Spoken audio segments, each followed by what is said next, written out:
नमस्कार दर्शक बंधु शुभ संध्या आमे नहीं आसु देश विदेश राज्य 20 गुरुत्वपूर्ण खबर खबर भल लगे वीडियो को लाइक करने सहित चैनल नुआ सब्सक्राइब करी आपण जिलार ना लिखिदेवे जहाँफल प्रत्येक दिन आपण जिलार खबर किसी ना कि अपडेट पाइपर तेज कौन रही आज सन्धार खबर चलता नजर पकाइबा। प्रथम खबर चतुर्थ दिन में अमला संघ आंदोलन सरकार चेतावनी को बेखात्री राज्य में 10,000 रु अधिक राजस्व कर्मचारी 30 जाक जिलार 10 दफा नहीं 11 तारिख ठारू सामूहिक भाव छुट्टी अच्छा सारा राज्य में राजस्व कार्य संपूर्ण ठप रही साधारण लोकों समस्या को आखिरे रखी आंदोलन को ओहरी कार्य जोग देवाक राजस्व मंत्री परामर्श देते विक्षोभ करना संघ समस्त राजस्व अमला को छुट्टी बातिल करने राजस्व विपर्य परिचालन विभाग पक्षर समस्त जिलापाल को निर्देशनामा दी जाइतिबा बेले तदंत अनुजाई तुरंत कार्य जोग देवा जिलापाल माने राजस्व अमला मान निर्देश देइचंती। पूर्वर कला ब्याच पिंधि संघ आंदोलन रखिता बेले सरकार दाबी पूर्ण न कले 11 तारिख सामूहिक छुट्टी संपूर्ण कार्य बंद नहीं आंदोलन धमक देइचंती ओडिशा राजस्व अमला संघ दाबी पूर्ण नहेले कार्य जोग देबे नहीं बोली संघ पक्षर कहुଯାଇଛି।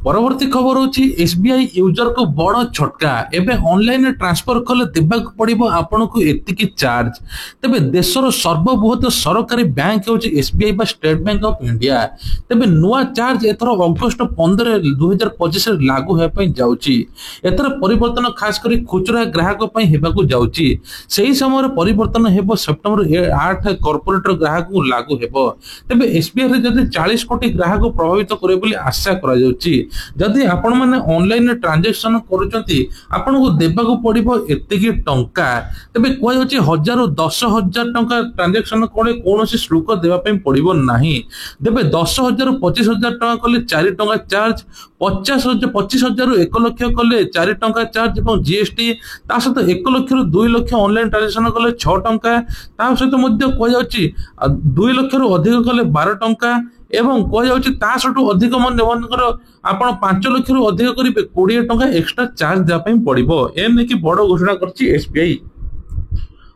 परवर्ती खबर नुआ ढांचारे मेट्रो गठन हेब वैषयिक कमिटी सूचना देले नगर उन्नयन मंत्री केंद्र सरकार सहयोग रे हेब मेट्रो नुआ ढांचारे मेट्रो गठन हेब टेक्निकल कमिटी एही कमिटी विभिन्न शहर को जाय स्थिति अनुधान करा जिवो नुआ ट्रैक नै कमिटी पक्षर रिपोर्ट दिया जिवो मेट्रो प्रकल्प नै मंत्री स्तरीय कमिटी द्वितीय बैठक मध्ये होईची बैठक रे कोइ जायछि मोबिलिटी योजना तैयारी होईची केउ लाइन जिवो केउ जगह रे पार्किंग हेबो सेने टेक्निकल रिपोर्ट होईची साधारण लोक मतामत नियाजिबो पूर्ण प्रकल्प अनुसार रास्ता ट्रैफिक जाम कम रहिबो टेस्टिंग बेले कोन अवस्था हैला एते हैरान हेबाकू पड़ला तबे मेट्रो काम चलीथिले पूरा ठप होई जाइतांता सेति ट्रैक मध्य कमिटी रिपोर्ट देव बोली मंत्री कहिसंती जाफल एथर ओडिशा पे बड़ खुशी खबर ता सहित भुवनेश्वर मेट्रो गड़िले एथर बहुत ट्रैफिक समस्या कम हो बोली सूचना मिलुची ता सहित आउ गोटे मध्य चांचल्य खबर द्वितीय श्रेणी छात्र को माड़ मारिबा पड़िला महंगा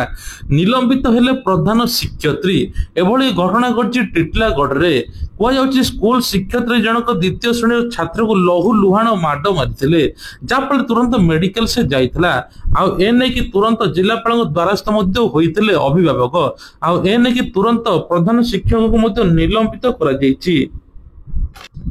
परवर्ती खबर होची स्वाधीनता दिवस अवसर में 1,090 जन को मिलिबो पदक ओडिशार 2 जन को राष्ट्रपति पदक मध्य मिलिबो पुलिस अग्निशम होमगार्ड सिविल डिफेंस क्षेत्र में गालांटी एवं सिविल मेडल प्रदान करा जिवो 233 जन को गालांटी एवं 69 जन को विशिष्ट सेवा पई राष्ट्रपति पदक एवं 758 जन को मेरिटोरियस सिविल मेडल प्रदान करा जिवो ओडिशार 9 जन को मिलिबो साहसिकता पदक 9 जन को भितर सब इंस्पेक्टर जने कॉन्स्टेबल 2 जन ओएफपीएफ एवं जने हाबिलदार 4 जन कमांडो अछंती सेपर विशिष्ट सेवा पई 2 जन को पदक मिलिबो अतिरिक्त पुलिस सुपरिटेंडेंट रविंद्र कुमार पंडा एवं कमांडेंट नरेश कुमार पटेल को विशिष्ट सेवा पदक मिलिबो सेपर 11 जन को मेरिटोरियस सिविल मेडल प्रदान करा जिवो।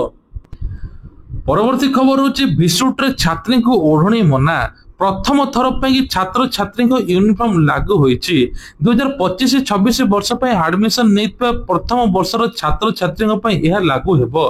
पुओ फॉर्मल पैंट एवं सार्ट रही बेले झीओं सालोर कमिटी एवं वेस्टकोट बाध्यतामूलक रही। सुरक्षा दृष्टि दुपट्टा बा ओढ़णी बारण कर पैंट सालुआर एवं वेस्टकोट रंग नेवी ब्लू एवं सार्ट रंग ब्लू रही। पीजी पीएचडी छात्र छात्री को बाद दी नुआ नीति माध्यम छात्र छात्री मध्य गोष्ठीबद्धता वृत्तिगतता समानता को प्रोत्साहित करने लक्ष्य रखा। परवर्ती खबर होची चाषी को बड़ आश्वस्ति। खरीफ ऋतु धान संग्रह पर चाषी को पंजीकरण प्रक्रिया अवधि वृद्धि पाई। चाषी पंजीकरण अवधि वृद्धि घोषणा करिसेंती मुख्यमंत्री। मुख्यमंत्री मोहन चरण मांझी अध्यक्षतार चलित वर्ष खरीफ धान संग्रह निमंते हेउथबा चाषी पंजीकरण प्रक्रिया रे समीक्षा कर दैछि। एही प्रक्रिया अद्यवित 11,50,000 अधिक चाषी पंजीकरण कर सारिचंती। मुख्यमंत्री निर्देश क्रमे राज्य में खरीफ ऋतु धान संग्रह निमंते जारी पंजीकरण प्रक्रिया को अवधि को वृद्धि कर जहा फल कहुछि चलित मास 20 तारिख पर्यंत धार्य कर जाइथिला। मात्र चाषी स्वार्थ अनुरोध क्रमे यह अवधि को आहरी वृद्धि कर। परवर्ती खबर वर्षा को लेकिन अलर्ट कला पाणीपाग विभाग 24 घंटे अधिक घनीभूत हो प्रबल अति प्रबल वर्षा हेबो। ओडिशा रे 26 जिले में 15 तारिख जाए प्रबल वर्षा हेबो। ता सहित 9 जिला को बिजुली घड़घड़ी ने येलो अलर्ट करछि पाणीपाग विभाग। समुद्र अशांत थिबारु 16 तारिख पर्यंत समुद्र मध्य प्रवेश न करिया पई मत्स्यजीवी को कुआ जायछि। सेपटे तलिया अंचल को सतर्क सूचना मिलिछि। परवर्ती खबर होची आरबीआई आनिला नुआ नियम एणिक किछि घंटा भितर क्लियर हेबो चेक। एही दिनटू लागू हेबो नुआ नियम। तबे कहछि आपण जदि बैंक रे चेक देउचंती आपण को किछि घंटा भितर क्लियर हेबो। आरबीआई वर्तमान विद्यमान चेक ट्रांजैक्शन सिस्टम को बैच करी एथर निरंतर क्लियरिंग सेटलमेंट एवं रियलाइजेशन को परिवर्तन करा जिवो। यार अर्थ होछि बैंक चेक जमा हेबा मात्रे तुरंत स्कैन करी तुरंत क्लियरिंग हाउस को पठा जिवो। तापर देय करी बैंक को पठा जिवो। सेठर बैंक को निर्धारित समय चेक अनुमोदन किंबा प्रत्याख्यान करबा पई पड़िबो। परवर्ती खबर होची फाटिला बादल माड़ी आसिला बन्या। हिमाचल प्रदेश रे पर्वतमाला रे मौसमी तांडव रचिछि। बादल फटा वर्षा पुणी थरे देखिबाको मिलिछि। तबे राज्य रे 5टी अंचल शिमला कन्नौर लोहाली स्थिति कुल रे मध्ये क्षयक्षति होईछि। बादल फटा वर्षा जको बन्या परिस्थिति उपजिछि। तबे कोआ जाउछि जे एथिरे मध्ये 5टी गाड़ी 4टी घर भासी जाइछि। ता सहित 22टी परिवार सुरक्षित स्थान को स्थानांतरित कर जाइछि। 2टी राजपथ समेत 323टी रास्ता मध्ये बंद रहिछि। 2031 कोटी टंकार मध्ये क्षयक्षति हेछि बोली सूचना मिलिछि। परवर्ती खबर देश पालिब 79तम स्वाधीनता दिवस। जय हिंद नारे फाटी पड़िबो महात्मा गांधी मार्ग। किपरि रहिबो सुरक्षा व्यवस्था। राति पाहिले स्वाधीनता दिवस। चलचंचल लोयर पीएमजी छक परेड कमांडर को कमांड रे फाटी पड़िबो महात्मा गांधी मार्ग। पुलिस बैंड रे मध्ये धूम रे कंपिबो। तबे कह जाउछि जे 79तम स्वाधीनता दिवस पालन नै राज्य सरकार फोकस रे महात्मा गांधी मार्ग रे राज्य स्तरीय समारोह। मुख्यमंत्री भाषण रहिबो सभी को पई नजर। तबे 2022 बैच रो आईपीएस अनन्या अस्वस्थी परेड कमांड रे दायित्व तुलाइबे। ता सहित कमांड तुलाइबे। ए नै कि से कहिसंती एक नुआ अनुभूति रहिबो कारण ट्रेनिंग समय ताको तालीम नैथिले तार कौशल प्रदर्शन मध्ये करिबी। परवर्ती खबर चाषी मानक पई बड़ खुशी खबर। एथर प्रधानमंत्री नरेंद्र मोदी चाषी मानक पई किछि बड़ घोषणा करिसंती। बन्या रे जेतिक चाषी मानकर क्षयक्षति होईछि समस्त राज्य मानकर आकलन करिया पई कुआ जाईछि। जिलापाल को निर्देश अनुसार जिलापाल रिपोर्ट देले तांको मध्ये तुरंत तदारख करिकि क्षयक्षति पूर्ण मध्ये दिया जिवो। आ सहित मध्ये बड़ खबर वैज्ञानिक को बड़ चेतावनी। बुला कुकुर हटिले देखा जीवो वैक्यूम इफेक्ट। पाखापाखि 6 कोटी बुला कुकुर प्रति वर्ष लक्ष लक्ष लोकों मरणात्मक आक्रमण करुछि। एही समस्या केवल लोकों मध्य सीमित नुहे। स्वास्थ्य पर्यवेक्षण सड़क सुरक्षा बुला कुकुर संख्या मध्ये वृद्धि पाउछि। दिल्ली एनसीआर बुला कुकुर को बंध्याकरण करिया पई स्थायी आश्रय गृह रे रखिया पई सुप्रीम कोर्ट सोमवार निर्देश दैथिले। एही मामला को पुनः विचार करा जिवो। काहेकि ना वैज्ञानिक माने कहिसंती जदि बुला कुकुर को हटाई दिया जाए ଭ୍ୟାକୁମ ଇଫେକ୍ଟ ଆସିବ। ସେଇ କୁକୁର ପରିବର୍ତ୍ତେ ସେଠାରେ ନୂଆ କୁକୁର ବସତି ସ୍ଥାପନ କରିବେ। କେବଳ କୁକୁରକୁ ହଟାଇବା ଯଥେଷ୍ଟ ନୁହେଁ, ସେହି ସ୍ଥାନରୁ ଅଳିଆ ଏବଂ ସେହି ସ୍ଥାନରୁ କୁକୁରକୁ ମିଳୁଥିବା ଖାଦ୍ୟକୁ ମଧ୍ୟ ହଟାଇବା ପାଇଁ ପଡିବ, ନହେଲେ ମଣିଷ ଉପରେ ମଧ୍ୟ ବିପଦ ପଡିବ। ପରବର୍ତ୍ତୀ ଖବର ହେଉଛି ଭୁବନେଶ୍ୱରରେ ହେବ ସବୁଠୁ ବଡ଼ ବିମାନ ମରାମତି କେନ୍ଦ୍ର। ବିମାନ ସେବା ପାଇଁ ଓଡ଼ିଶାକୁ ଏକ ଆଞ୍ଚଳିକ କେନ୍ଦ୍ରରେ ପରିଣତ କରିବା ଦିଗରେ ଗୁରୁତ୍ୱପୂର୍ଣ୍ଣ ପଦକ୍ଷେପ। ରାଜ୍ୟ କ୍ୟାବିନେଟ ବିଜୁ ପଟ୍ଟନାୟକ ଅନ୍ତର୍ଜାତୀୟ ବିମାନ ବନ୍ଦରରେ ଆଧୁନିକ ମେଣ୍ଟେନାନ୍ସ ରିପେୟାରିଂ ପଏଣ୍ଟ ହେବ, ଯାହାଫଳରେ ଏନେକି ମୁଖ୍ୟ ଶାସନ ସଚିବ ମନୋଜ ଆହୁଜା ସୂଚନା ଦେଇଛନ୍ତି। ତେବେ ବାଣିଜ୍ୟ ଓ ପରିବହନ ବିଭାଗର ତଦାରଖ ହେବ। ଯେତେବେଳେ ବିମାନ ଚଳାଚଳ ଉପରେ ଉଚ୍ଚସ୍ତରୀୟ କମିଟି ପ୍ରକଳ୍ପ ପ୍ରଚଳନକୁ ତଦାରଖ ମଧ୍ୟ ସହଜ ହେବ। ପରବର୍ତ୍ତୀ ଖବର ରହିଛି, ଏଥର କୁହାଯାଉଛି ଋଣ ନାଁରେ ଠକେଇ ଅଭିଯୋଗ। ସ୍ୱାମୀ ରାଜ କୁନ୍ଦ୍ରାଙ୍କ ସହିତ ଅଡୁଆରେ ଫସିଲେ ଅଭିନେତ୍ରୀ ଶିଳ୍ପା ସେଠୀ। ବଲିଉଡ ଅଭିନେତ୍ରୀ ଶିଳ୍ପା ସେଠୀ ତାଙ୍କ ବ୍ୟବସାୟୀ ସ୍ୱାମୀ ରାଜ କୁନ୍ଦ୍ରାଙ୍କ ବିରୋଧରେ ବଡ଼ ଠକେଇ ଅଭିଯୋଗ ସାମ୍ନାକୁ ଆସିଛି। ମୁମ୍ବାଇରେ ବ୍ୟବସାୟୀଙ୍କ ଠାରୁ ପାଖାପାଖି 60 କୋଟି ଟଙ୍କା ଠକେଇ ଅଭିଯୋଗ ହୋଇଛି। ଏହି ମାମଲାରେ ସେମାନଙ୍କ ବର୍ତ୍ତମାନ ମଧ୍ୟ ବନ୍ଦ ହୋଇଥିବା କମ୍ପାନୀ ମଧ୍ୟ best deal TV private limited ମଧ୍ୟ ନାଁରେ ଆସିଛି।